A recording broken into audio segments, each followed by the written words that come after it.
आपण पाहतोय या ठिकाणी जल्लोषाचं वातावरण। तर प्रतिक्रिया सुद्धा या सगळ्या प्रकरणी उमटतात।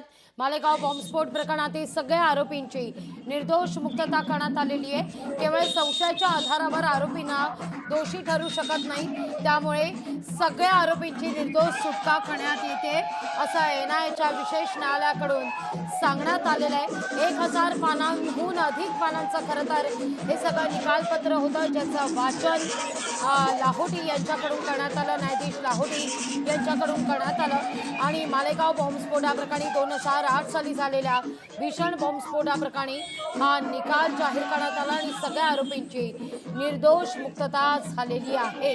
या सगळ्या प्रकरणीचं आपण पाहिलं तर वकिलांकडून देखील स्पष्ट करण्यात आलं, आरोपींच्या वकिलांकडून, की हे निकाल वाचन करताना एटीएसनं दाखल केलेल्या खटल्यावर न्यायालयाकडून रोष व्यक्त करण्यात आलेला आहे। 1000हून अधिक पानांचं हे सगळं निकाल वाचन होतं।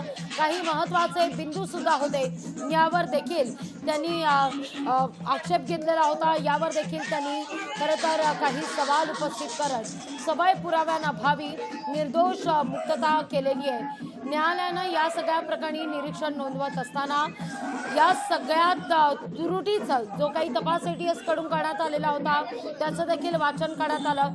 पंचनामा योग्य नव्हता असं सांगण्यात आलं।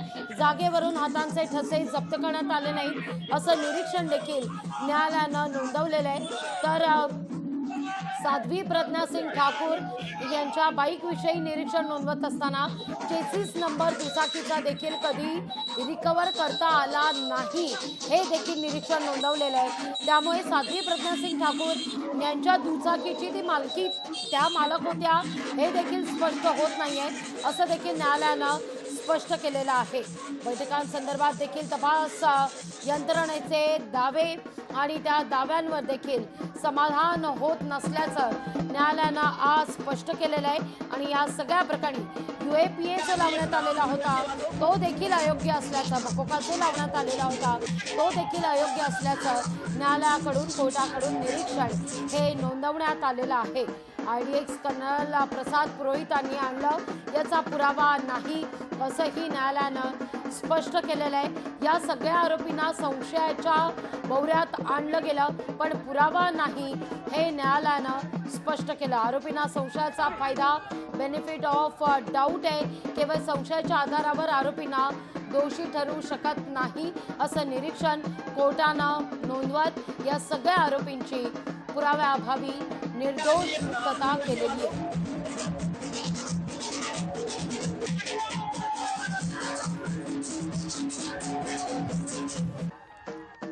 या प्रकरणात आतापर्यंत काय काय झालं तर अर्थातच 29 सप्टेंबर 2008 नवरात्रीच्या पूर्वसंध्येला खरं तर मालेगावमध्ये स्फोट झालेला होता।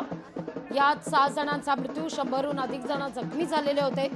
4 ते 5 नोव्हेंबर 2008ला या सगळ्या प्रकरणी कारवाईला सुरुवात करण्यात आली आणि सुरुवातीला हा सगळा खटला जो होता हे सगळं प्रकरण एटीएसला वर्ग करण्यात आलेलं होतं। एटीएस कडून सीबीआयकडे गेलं, त्यानंतर एनआयएकडे हे सगळं प्रकरण गेलं आणि 18 ऑक्टोबरला हे सगळं प्रकरण जे होतं ते एनआयएच्या विशेष न्यायालयात दाखल करण्यात आलं आणि या सुनावणीला सुरुवात झाली। लोकशाही मराठी ऐका, पहा, जागरूक रहा।